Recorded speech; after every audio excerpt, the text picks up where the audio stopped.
Austin, so you get the ball and kind of quickly attack the rim, and tough finish, and you go up. You know they don't have any timeouts to advance. What's just like processing the emotional swing of maybe most likely having a game-winning bucket, kind of like the one in Golden State, and then seeing the ball go through for Chicago.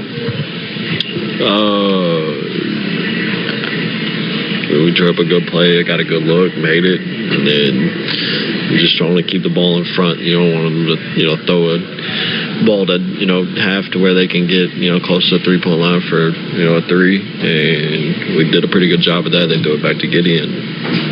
He made the shot. I mean, we won on a buzzer beater last night. Tip your hat. I mean, he made a hell of a shot.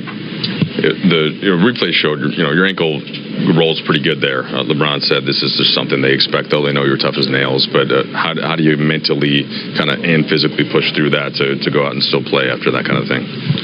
You just want to be there for my teammates. It's not the first time I've rolled my ankle. Probably won't be the last. And I like playing. I like being in the game to be able to kind of control the game. And if I sit out with it, I can't play, and I'm not able to control what I want to. So just try to forget about it and focus on trying to win. You've got Luka Doncic and LeBron James out there, and I don't know if the play was called specifically for you, like in that kind of a sense. What kind of continued confidence does that keep building as you continue on in your career for plays like that? A lot. I mean, like you said, LeBron's arguably the greatest player ever, and Luka's they're gonna go down as one of the best players to ever play as well. So I've said it many a times. I've barely got my foot in the league, and just trying to take advantage of all the opportunities, and they trusted me in that moment, and I just want to go try to be successful for them. LeBron took responsibility for the turnover on the inbounds when Giddey stole it. It looked like he was trying to find you, but he mentioned maybe there's some miscommunication. Just kind of how'd you see that play unfold that led to the white three? Yeah, I mean, I think we was walking out, huddle, and they was like, if we could get it in quick, to me and Bron, get it in quick, we knew they were going to trap and try to force a turnover, but then eventually they had to foul, so I wanted to get the ball, go to the free throw line.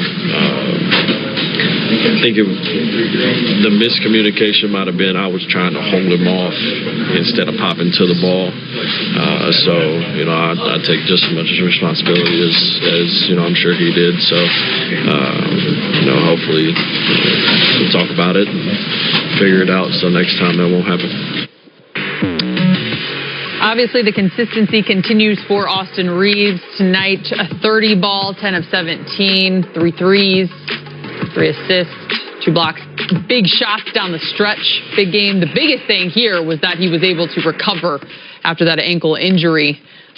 Took some accountability, and tough. Yeah. It's tough.